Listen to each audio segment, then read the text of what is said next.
Thus, I, Nachiket Gangakhedkar, on behalf of Think India Pune and Triple IT Pune, welcome you all to this address by Avinash Dharmadhikari ji. Sir is an ex-IAS officer and the founder director of Chanakya Mandal Parivar Pune. As a student from Pune, Avinash ji is no stranger to me and many amongst you all, I am sure. To introduce him, I think an incident from my life would be more than sufficient. It was for the first time in 2015 that I attended his lecture in Pune. If I'm not wrong, it was organized by Nyan Prabodhini. And that day I wrote something in my diary that a man who knows his words, his thoughts, and the way he should express them will win most of the battles without fighting. I think that should be sufficiently enough for introducing Dharmadhikari sir. Amidst this pandemic, we all are very anxious to reboot our lives and we are keen on achieving not just the usual but better levels of quality in our day to day lives and enhance our long term goals as well. And the huge responsibility lies on us as the youth of this country. Thus, without any further delay, I ask Sir to please enlighten us with his words and experience. After his address, we shall have a quick question and answer session. So I request the participants to write and post their questions in the chat box. I request all the participants to keep their mics on mute to ensure a smooth and uninterrupted session. Over to you, sir. Thank you. Thank you, Nachiket. All my dear friends, first of all my absolute best wishes for all of you. It is my pleasure, it's my honor to have these best wishes which are eternal and which are unconditional. So, all my best wishes. It is my namaste for all of you. This Indian way of greeting each other is so meaningful that that single sentence, the single word, it's not even a full sentence. The single word namaste, it means divinity in me salutes divinity in you. So, with that single word, I say namaste for all of you.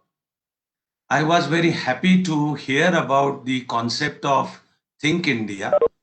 And in fact, I felt like I'm hearing about my own educational organization, Chanakya Mandal Parivar, which teaches about nation first.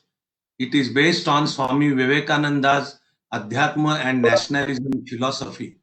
And while we were commencing this program, I saw Swami Vivekananda on the screen. So I thought of just mentioning a couple of sentences by Swami Vivekananda. That person who was sannyasi himself and taught the meaning of Hindu dharma and dharma overall to Western civilization, greatness of Indian civilization, but came back here and told us about our drawbacks, our lacuna, and how we should work on them.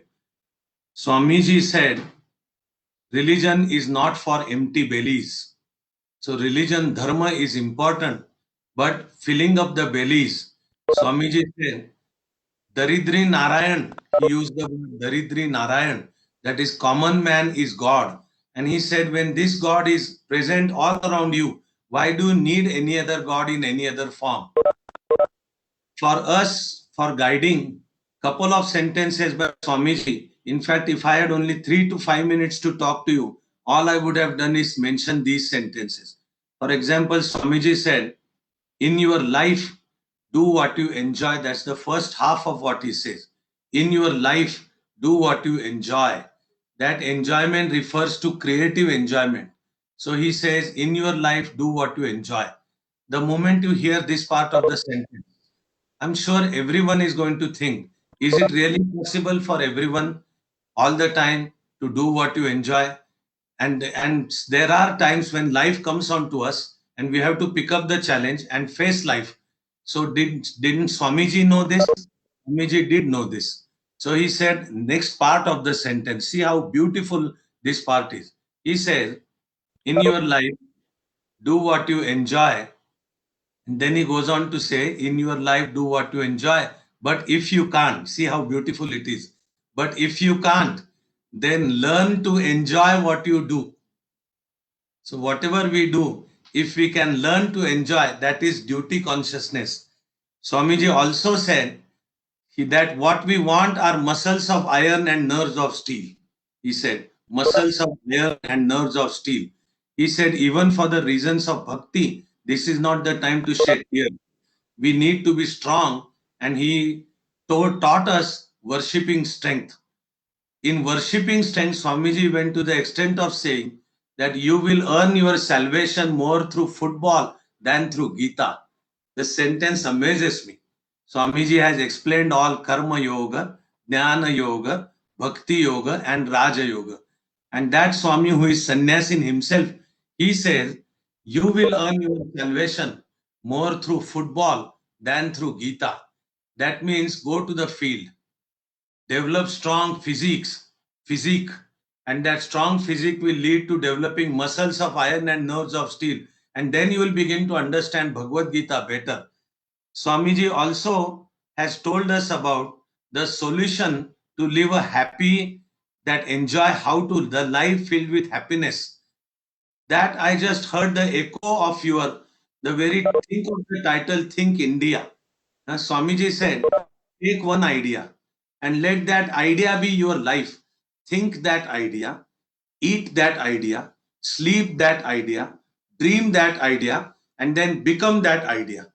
For us at Think India, India is our idea. And that was Swamiji's idea also. And to teach this commitment to the nation, none other than Swamiji is a good guru. So I just thought of mentioning a couple of beautiful sentences that Swamiji said. His thought, based on Indian Adhyatma philosophy, is so eternal that even for us, when we try to understand the new normal, it is still eternal and meaningful. As I talk to you, this new normal has two connotations. One is the new normal created by Corona situation. And the very fact that the way we are conducting this webinar with all advances of technology, but it is imposed on us, and the new normal may mean social distancing, and the new normal may mean wearing mask, new normal may mean using sanitizer every now and then. And the way we are holding this webinar is also an indication of new normal. Even with vaccination, yesterday the Prime Minister told us that even after vaccine, we will have to follow the norms of social distancing and all. That is just to have abundant caution. So Corona has created one new normal. But there is another new normal also, which is induced by tremendous advances in technology. In the decade that is coming up, I am told by experts, there is this term called Industry 4.0, that there were 4 industrial revolutions, and now we are going to be in the 4th industrial revolution, which is about artificial intelligence, which is about robotics, which is about Internet of Things, and all interconnected, all interdependent. I do see that the pace of change is so tremendous that for all of us to keep pace, and not just keep pace, but lead the pace, it's itself going to be a challenge. From among plethora of data and statistics, I'll pick up just one example. For the youth that is coming into our own shape right now, okay, experts tell us that 65% of the jobs that exist today will not be existing within a decade.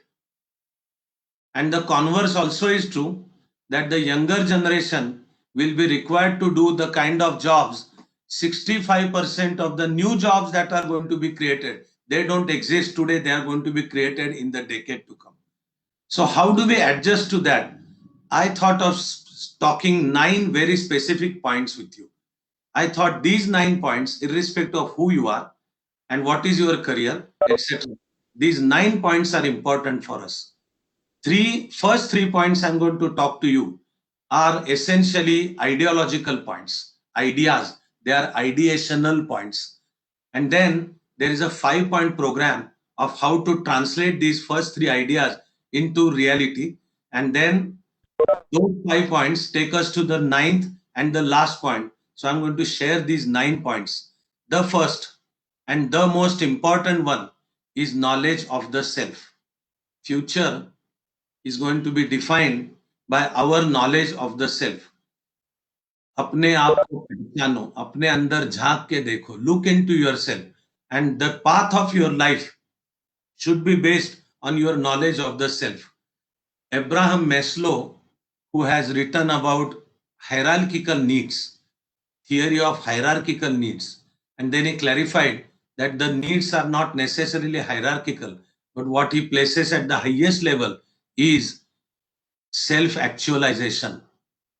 And in the decade to come, in the century to come, the direction of life will be decided by our own self awareness. So Dr. Daniel Goleman also has defined the concept of emotional intelligence, and its measurement is emotional quotient. Emotional intelligence is essentially self awareness. So our knowledge of the self, who am I? That question finally, who am I? Although I know that Indian philosophy starts with this question, who am I? The question is ko-hum, and it leads us to soham. That is, the whole universe has come into being from one energy, and you are that energy, Tattvamasi.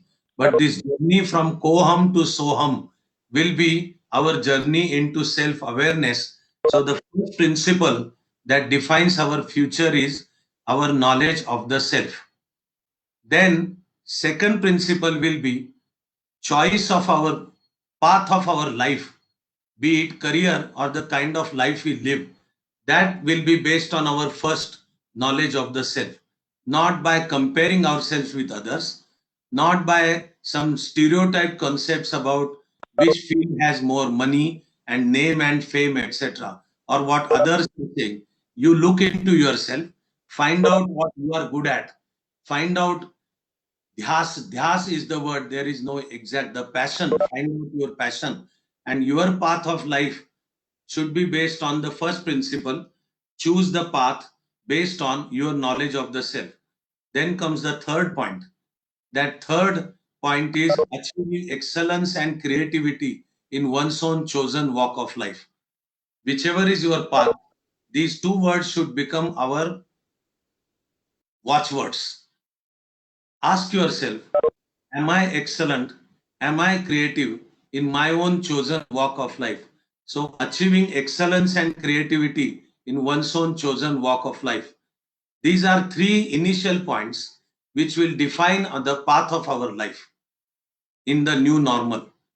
How to achieve these 3 points you hear these words and your mind says, okay, I understand knowledge of the self and all, Abraham Maslow and Dr. Daniel Goleman. And yes, path of life, the career should be chosen based on my self-awareness, and I need to achieve excellence and creativity in my own chosen walk of life. My dear friends, I'm repeatedly using both these words, excellence and creativity, because excellence would mean capacity to deliver performance within the framework of our given field, while creativity would mean capacity to go beyond the frame, capacity to create a new frame, new thought, new ideas. So, what we need to be are both excellent and creative. You will understand that there can be people who are excellent but not creative. Unfortunately, you will also understand that there can be people who are creative but they are not excellent. Our goal is to be both. We need to understand the frame of our life, the our field. Within that frame, we need to develop capacity to deliver best possible results, better than best possible result, and then develop the capacity to go beyond that frame, create a new frame, create a new context. That would be creativity in each field. So I am urging you to aim at excellence and creativity in one's own chosen walk of life. So you say that, okay, I am with you, but can you tell me how to achieve this?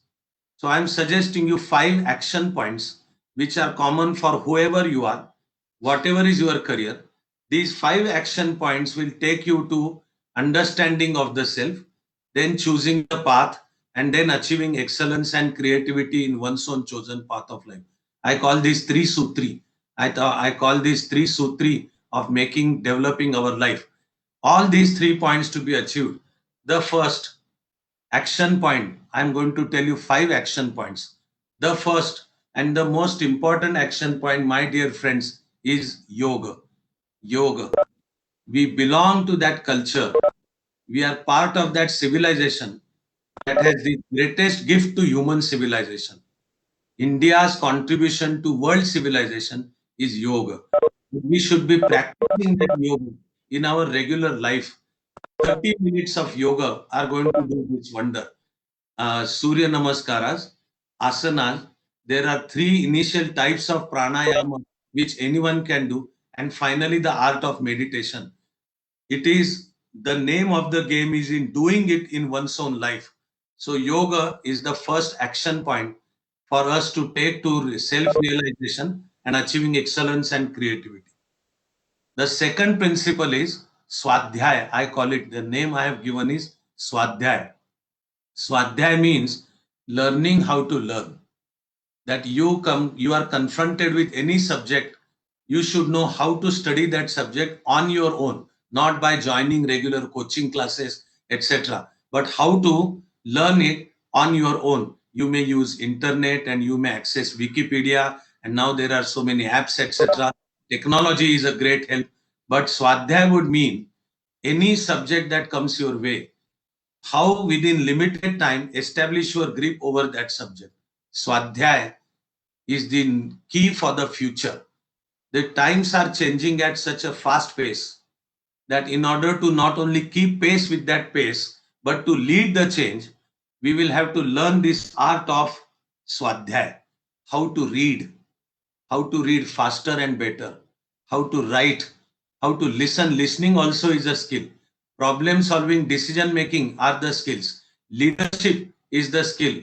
How all these put together take us in the field of Swadhyaya.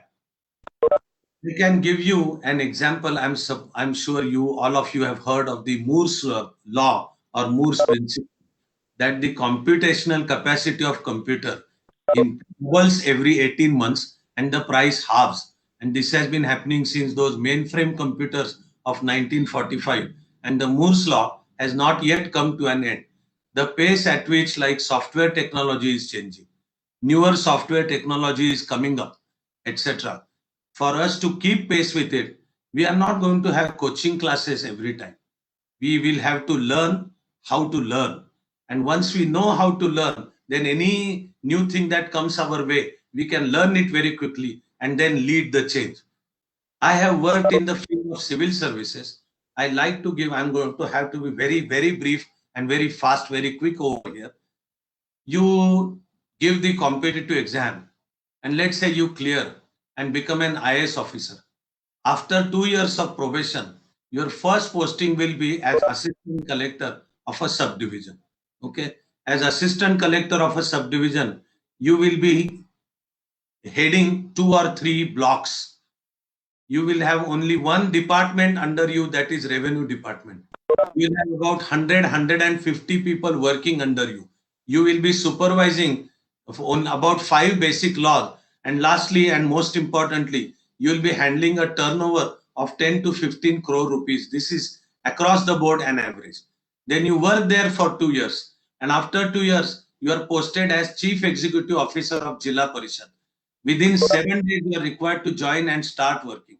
Then within 7 days, instead of 2 or 3 blocks, now you have entire district under you. And that district could mean 13 blocks, 15 blocks. You have entire district under you. Instead of only one department, now you have 52 departments working under you. Each department has its own administrative manual, its accounts manual, and you are required to establish your grip within no time. Now, under you, instead of 150 people, you will have 10 to 15,000 people working under you. You will be supervising another odd 50 laws. And lastly, and equally importantly, will be the average annual turnover you handle will be to the tune of 200 crores. This quantum jump is to be achieved within 7 days. How do you do that? Is it by joining a coaching class, or are you our officer trained at Yashoda? It is your quick learning curve. How quickly can you learn, and how quickly can you establish your grip over administration? That is going to decide your capacity and your caliber also. That will be defined by Swadhyaya Kaushalya. So the second principle is Swadhyaya Kaushalya. Third principle I call is FinTech. FinTech would mean whoever we are, whatever is our career, we will need to understand the basics of finance and basics of technology. How money moves, how 100 rupees become 110, and what is return on investment, what is net asset value, etc. We will have to know whatever is our field. Even if we are artists, we want to become artists. In future, even artists will have to be sound at finance and technology. Art also is taking a technological direction. What will be required minimum is technology as it relates to our field of work. We can be advocates, we can be journalists, you can be IAS officers and doctors, engineers, of course, are based on all technology. So the third action point which we need to develop from right now is fintech, establishing grip over finances and technology. Fourth action point is of a different type. The name I have given to that action point is bilingualism. In simple terms, bilingualism means establishing grip over two languages, developing command over two languages. That is the point. We need in future, we need to develop command over two languages. Neuroscience has proven that when we learn one language, the whole neural network of our brain gets developed in that one language. But when we establish command over two languages, then the neural network forms a parallel circuit and the capacity of the brain squares. Please remember, it doesn't just get multiplied by 2, but capacity of the brain squares. So the world towards which we are marching, each one of us will have to aim at developing a good level of command over two languages. I suppose by and large, even the formula about what these two languages are is very clear. One is indeed English as the lingua franca of the world, English as the language of science and technology, English as the language of trade and commerce, English as the language of like international communication, etc. So what goes without saying is reasonable level of command over English, but that is without losing our command over our own languages, be it Marathi, Kannada, Tamil, Telugu, Bengali, Gujarati, Punjabi, etc. We talk about aggression of English and many languages are taking a backseat. But I think this principle of bilingualism tells us about our development of brain also and nurturing our languages. So at Chanakya Mandal also, I insist and we have designed courses accordingly to ensure that every youngster begins to develop command over two languages. So English and our mother tongue. Fortunately, the new education policy that this government has presented also speaks about primary education being given in mother tongue. Best of the experts, best of the educational experts all over the world have repeatedly said that formation of the brain structure can happen best if we have primary education in our mother tongue. So when I say bilingualism, I mean reasonable level of command over English and our mother tongue. So without losing our roots in our soil, mother as we call, it is our mother tongue. So without losing our roots in our mother tongue, getting a good grip over English, so two languages. And the fifth point, my dear friends, fifth action point is developing entrepreneurship. Future belongs to entrepreneurs. There are no ready jobs in future. What we will need to be, we need to be job providers and not job seekers. And minimum we need to do is to create a job for oneself, that is self-employment. So we need to be entrepreneurs. Sometimes when we hear the word entrepreneur, we tend to think that probably entrepreneur is like someone engaging in import-export business, or he or she has a shop, or you run a factory, etc. That is not entrepreneurship.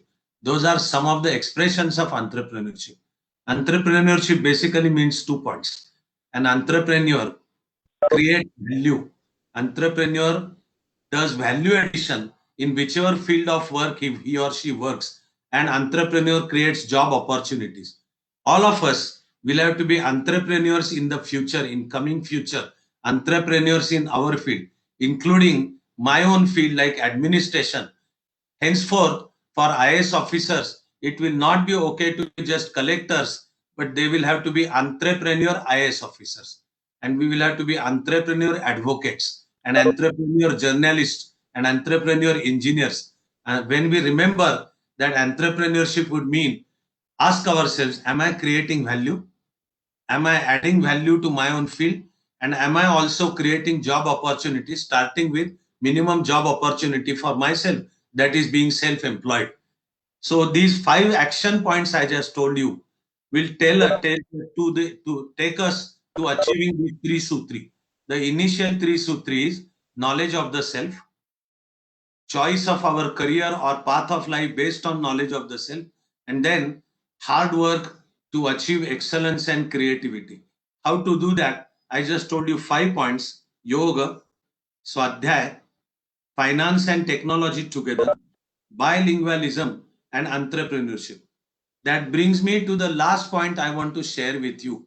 The last point is Marathi or Hindi word for that is Vaishvikata. Vaishvikata, universalism. By Vaishvikata, I mean that that world has become one. The world has integrated with each other, and the whole world has become interlinked, interdependent. In that world, we have to make our mark. If I am to simplify this point about universalism, what I mean to say is, whatever is my field of work, my standard, the quality of my work will be world class. Aim at achieving world class in one's own field. Once again, I remember my Guru Swami Vivekananda, who told us the sentence from Upanishad, and that is Uttishtata, Jagrata, Prapya Varan Nibodhata. Arise, awake, and stop not until the goal is reached. Our goal is greatness of Mother India, and each one of us working for that greatness of Mother India. I believe if we remember these 9 principles I just shared with you, we will be contributing in our own way for greatness of India. For that, for achieving that, all my best wishes for all of you. Thank you. Think India. God bless you all.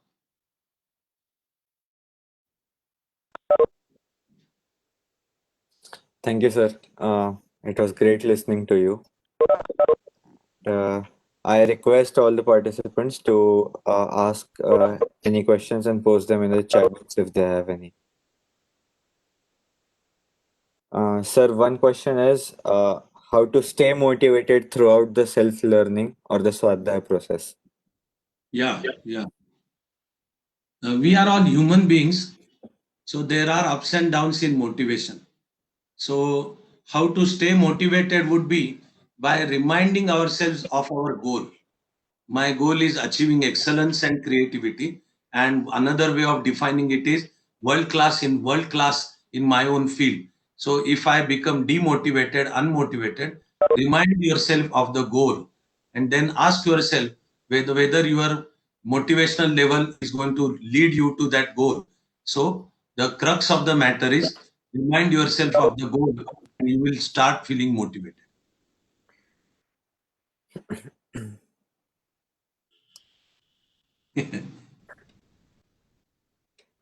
Yes, sir. You can choose any question of these two. How to feel the power of the subconscious mind? I'm sure the one who is asking this question has read the book by Joseph Murphy. The very name of the book is Power of Subconscious Mind. Uh, this is the strength of sankalpa, as I would say.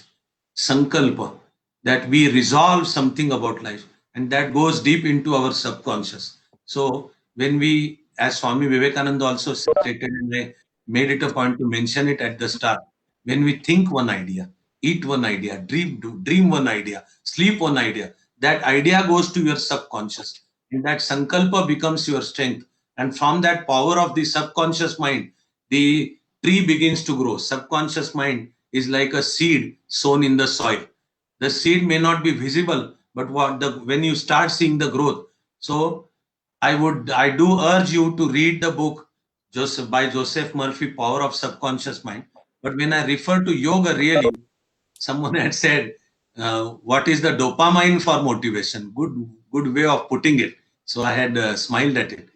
When we regularly perform yoga and practice meditation regularly, the motivation level also will remain high, and we will be marching towards achieving excellence and creativity. Sir, as the moderator and the host, I will exercise my right and ask you a question.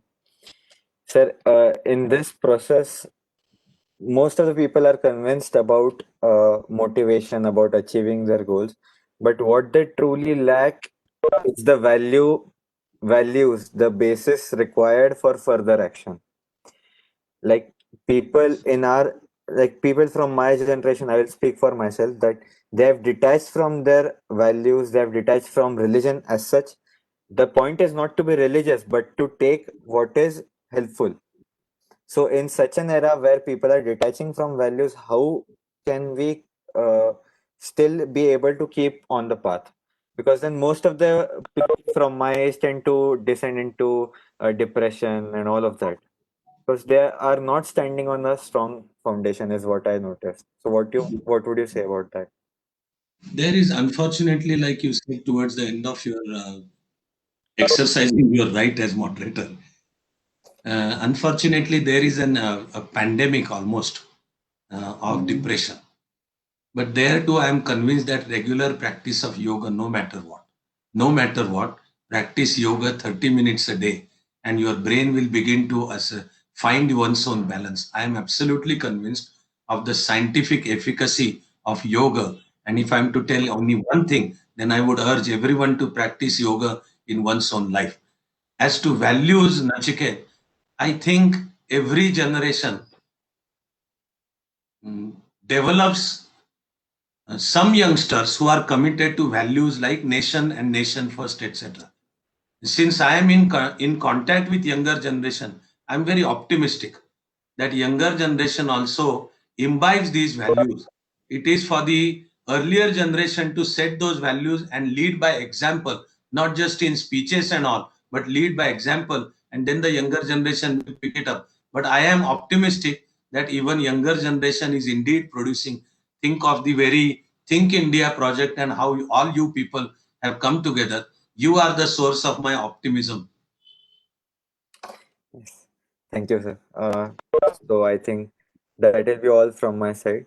Uh, Ruvid, can you take over? Right. Thank you, Nachiket, for handing me over. First of all, I would like to thank our guest Avinash Dharmadhikari sir for his presence here. Sir, we are extremely happy and delighted, or let me say, we are humbled by your presence with us today. You have spared valuable part of your time with our students, with our karyakartas. So thank you so much. Also, I hope that you will keep blessing us at Think India by by associating with Think India in our future events as well and inspiring us in that. Also, I would like to thank the Honorable Director of Triple IT Pune,